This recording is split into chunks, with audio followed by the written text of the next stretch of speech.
اللہ کے تمام دوستوں کو آج کے تفکر میں نازیہ نور سانباؤ کی طرف سے حق اللہ بسم اللہ۔ آج کے تفکر میں آپ بات ہم کریں گے،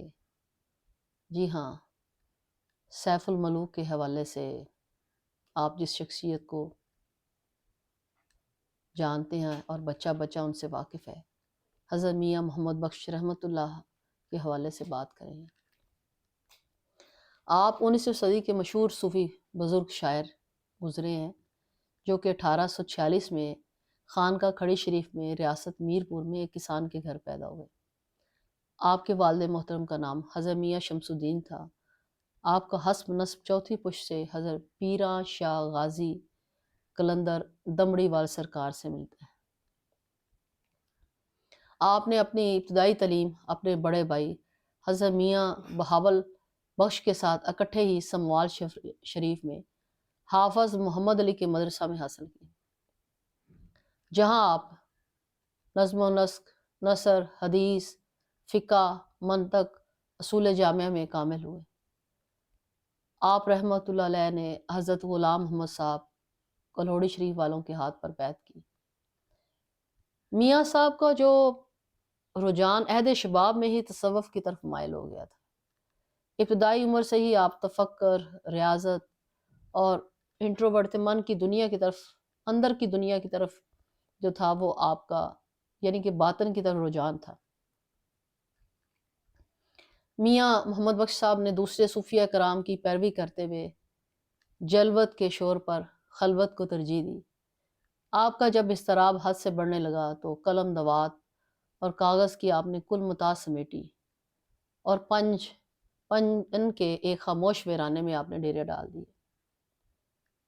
آپ رحمۃ اللہ علیہ نے اپنی 77 سالہ زندگی میں تقریباً 18 کتابیں تصنیف کی، لیکن ان کی جو تصنیف سیف الملوک ہے وہ سب سے زیادہ مشہور ہوئی، جس میں آپ نے پرنس سیف الملوک کا قصہ منظوم شکل میں پیش کیا۔ آپ رحمۃ اللہ نے مرزا صاحبہ کا قصہ بھی لکھا۔ آپ کا زیادہ تر کلام پنجابی میں ہے، صرف یاری نامی کی ایک کتاب ہے جو آپ نے فارسی میں لکھی۔ آپ رحمۃ اللہ علیہ نے مست توکلی اور حضرت خواجہ غلام فرید جو کہ ہم اثر تھے آپ کے، ان کی طرح آپ نے بھی جنوبی ایشیا میں برطانوی راج کے سامراج کے خلاف آواز اٹھائی۔ آپ یعنی حضرت میاں محمد بخش کو پنجابی صوفی شاعر کا اہم ستون بلکہ پل سمجھا جاتا ہے۔ آپ نے پنجابی صوفی شاعری کو چار چاند لگا دیے، کیونکہ اصل میں آپ کے کلام جو ہے نا وہ اطیع اللہ اطیع رسول کی سے جو ہے اس کی طرف لیڈ کرتا ہے۔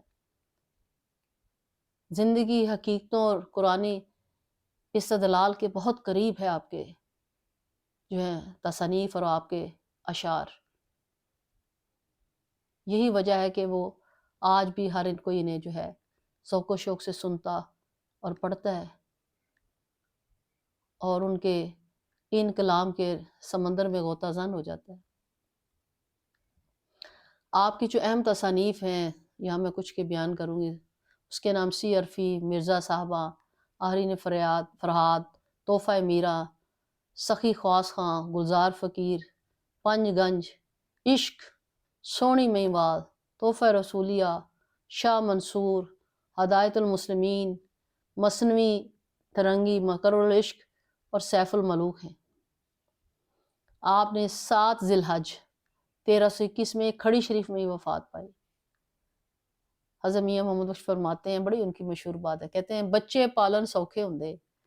اوکھے ہوندے ماپے، بچے پالن سوکھے ہوندے اوکھے ہوندے ماپے، پچھلی عمرے اس نقطے دی سمجھ آ جاندی آپے، پچھلی عمرے اس نقطے دی سمجھ آ جاندی آپے۔ پھر فرماندے نے تسی سنیا ہوئے گا پہلا بھی انہوں دی گل، یہ خاصاں دی گل آما آگے نہیں مناسب کرنی، میٹھی کیر پا پکا محمد کتے اگے دھرنی۔ پھر فرماتے ہیں اسنا نال جے نیکی کریے نسلاں تک نہیں بھلدی، اسنا نال جے نیکی کریے نسلاں تک نہیں بھلدی، بد اصلاں نال جے نیکی کریے پٹھیاں چالاں چلتے۔ اس میں آپ نے نیک اور بد حقیقی بتایا کہ مومن کی کیا ہے، خصوصیات بتائی ہیں، پھر بتانا چاہا کہ اصل اور نقل میں کیا فرق ہے۔ اس چیز کو انہوں نے کھول کے جو ہے بیان کیا ہے۔ پھر بڑی خوبصورتی سے فرماتے ہیں باپ سراں دے تاج محمد تے ماواں ٹھنڈیاں چھاواں۔ بڑے مشہور ان کی بات ہے، باپ سراں دے تاج محمد تے ماواں ٹھنڈیاں چھاواں،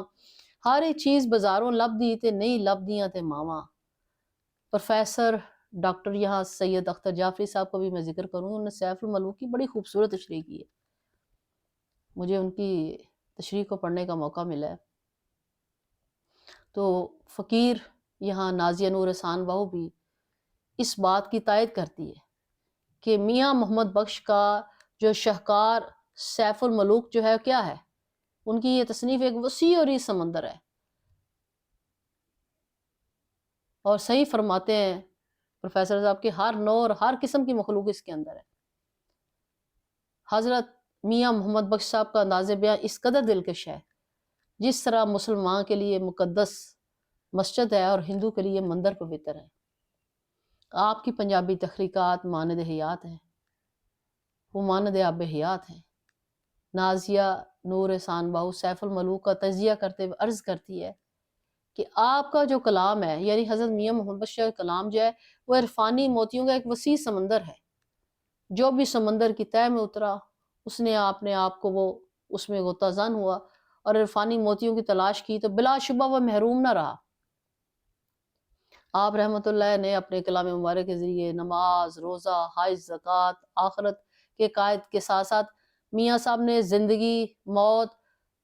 حیات بعد الموت کے مکمل فلسفے، خود شناسی، ذات کی نفی، اصل اور نقل، سچ اور جھوٹ، حق و باطل، صبر و برداشت، عاجزی، انکساری، قناعت، توکل، درگزر اور پردہ پوشی کو بڑی خوبصورتی کے ساتھ اپنی شاعری میں بیان کیا ہے۔ قرآنی استدلال اور نبی کریم صلی اللہ علیہ وسلم کی طریقت پر چلنے اور اپنی حقیقت سے آگاہ ہونے کا اپنے بھید بتلایا۔ آپ فرماتے ہیں زندگی کے تمام مشکلات اور تمام دکھ سکھ کے رنگوں اور فلسفے کو، رشتوں کی حقیقت کو اور عشق مجاز سے عشق حقیقی کے سفر کو، قدر اور ناقدری کی گہرائی کو، فقر کو، فقیری کو، عنایت اور غنایت، غرض کے اس جیتی جاگتی دنیا کے ہر پہلو کو، ہر زاویے کو اپنے کلام میں سموتے ہوئے اپنے بے مثل عشق لازوال کے قلم کے ذریعے، اپنے کلام مبارک کے ذریعے لوگوں کے دلوں کی دھڑکن میں اتار دیا۔ حضرت میاں محمد بخش کی اگر فنی اور تکنیکی جائزہ لیں تو ان کو الفاظ میں سمونا ممکن نہیں۔ جب میں یعنی فقیر نازیہ نور احسان بہو سیف الملوک کے سمندر میں اتری، میں نے دیکھا کہ آپ نے قرآنی استدلال کی روشنی میں آپ کے فکر و فلسفہ، نظریہ، تصوف، حسن، عشق، جہد مسلسل، ہمت اور قربانی، اثار، درگزر، زندگی کا ہر رنگ جو قوس قزح کے رنگوں کی طرح بکھرا ہوا ہے، میرے لیے سمیٹنا ناممکن ہو گیا، کیونکہ میاں محمد بخش کا ہر شعر اپنے اندر ایک کتاب کا فلسفہ رکھتا ہے، ایک جہاں رکھتا ہے۔ آپ رحمۃ اللہ فرماتے ہیں کتی سود اخلاص عمل نہ بیٹھ نور دی لوئی، پان پرید دکان دکھاں دے اتے کاریگر کوئی، جس کا کچھ ترجمہ خوبصورت سا یوں ہے کہ تم سچے اور خالص عملوں کا سود نور کی روشنی میں بیٹھ کر کاٹ رہے ہو، لیکن دیکھو کہ کہیں پرید کی دکان پر دکھوں کے سوا کاریگر کو کچھ نہیں ملتا۔ حقیقت یہ ہے کہ محبت کی دکان پر بیٹھ کر دکھوں کی لوئی کمبل کو کوئی کاریگر بنتا ہے۔ ایک اور جگہ بڑی خوبصورتی سے فرماتے ہیں رات انھیری ڈھونڈ چھپیری جنگل بار ویرانہ، رات انھیری ڈھونڈ چھپیری جنگل بار ویرانہ، پتھر تور دلے دے اتے دسے نور شہانہ۔ آپ فرماتے ہیں یہ دنیا ایک اندھیر نگری ہے، اے بندے تو اللہ کو جنگلوں اور ویرانوں میں تلاش کرنے لگا ہوا ہے، حالانکہ وہ تو تمہارے سینے میں جو قلب ہے اس میں ہے۔ پھر فرمانا چاہتے ہیں کہ تمہارا یہ قلب حضرت موسیٰ علیہ السلام کے طور کی مانت ہے، اس پتھر دل کو تراشو، اس طور کو تراشو جو تمہارے اندر ہے، اس کا شیشہ صاف کرو گے تو اس طور میں تمہیں اللہ کا نور دکھائی دے گا۔ یعنی موسیٰ کے کوہ طور کے جلوے کو اپنے اندر اپنے قلب میں تلاش کر، یعنی قلب کا جاری و ساری ہونا اور اسم اللہ ذات کا دیدار سب تیرے اپنے بس میں۔ اور پھر نور باہو آپ میاں محمد بخش کے ہمراہ جو ہے سنگ فریاد کرتی ہے، رحمت دا می پا خدایا باغ سکا کر ہریا، بوٹا آس امید میری دا کر دے میوہ پریا۔ آپ یعنی میاں محمد بخش رحمۃ اللہ علیہ نے قرآنی استدلال کے مطابق لا تقنطوا رحمت اللہ کا یعنی کہ مایوس مت ہو، رحمت کا دامن جو اللہ کی رحمت سے نا امید مت ہو، اس کا فلسفہ اپنایا اور اس کا سبق دیا ہے، یعنی اے رب محمد اپنی رحمت کا، اپنی بارش، ایسی بارش، اتنی رحمت والی بارش برسا کہ میرے عملوں کا جو باغ ہے تیرے نظر کرم سے ہرا ہو جائے، میرے عملوں کے باغیچے کو ہرا کر دے، بلکہ اسے پھل سے بھر دے، شجر طیبہ کے پھل سے۔ اور ان کی یعنی میاں محمد بخش کی یہ دعا ایسی قبول ہوئی کہ میاں محمد بخش کے اس امید کے، اس بوٹے، اس شجر طیبہ کا پھل نہ صرف آئندہ آنے والی نسلیں کھا رہی بلکہ ہمیشہ کھاتی رہیں گی۔ آج بھی آپ کا قول اور آپ کے افعال جو ہیں ہر خاص و عام کے لیے وہ مشعل راہ ہے۔ میاں محمد بخش رحمۃ اللہ علیہ نے الف لام میم یعنی 18,000 تخلیقات کو سیف الملوک میں کھولا ہے۔ آپ نے نبیوں کے تاج کے موتی کے معراج کا بیان کیا، آپ نے جناب غوث پاک کی مدح جو ہے وہ لکھی، پھر اپنے مرشد کی مدح بھی جو ہے بڑی عقیدت سے بیان کی۔ آپ بڑی خوبصورتی سے فرماتے ہیں، بال چراغ عشق دا میرا روشن کر دے سینہ، بال چراغ عشق دا میرا روشن کر دے سینہ، دل دے دیوے دی روشنائی جاوے وچ زمینہ، دل دے دیوے دی روشنی جاوے وچ زمینہ، یعنی اے مولا کریم میرے دل میں عشق کا ایسا چراغ جلا دے جس میں میرا سینہ روشن ہو جائے، پھر اس چراغ کی روشنی پوری دنیا میں پھیلا دے۔ ان کی یہ دعا، التجا، اس نے سچے اور لازوال کا عشق کا جو دیا جلایا وہ ہمیشہ جو ہے وہ جلتا رہے گا، اور اس کی لوگری میں، روشنی میں لوگ جو ہیں عشق حقیقی کا، عشق لازوال کا سبق پڑھتے اور سمجھتے رہیں گے،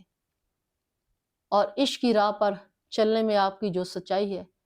وہ لوگوں کے لیے ایک بے مثل لازوال روشن مینار کا کام کرتی رہے گی۔ اللہ تعالی ہمیں بھی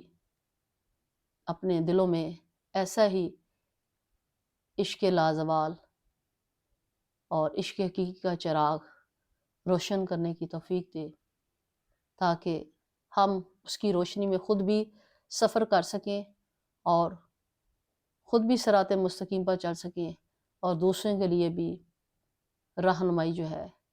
اس کو دیا جو ہے روشن کر سکیں۔ اس کے ساتھ ہی آج کے تفکر میں آپ سے اجازت چاہوں گی۔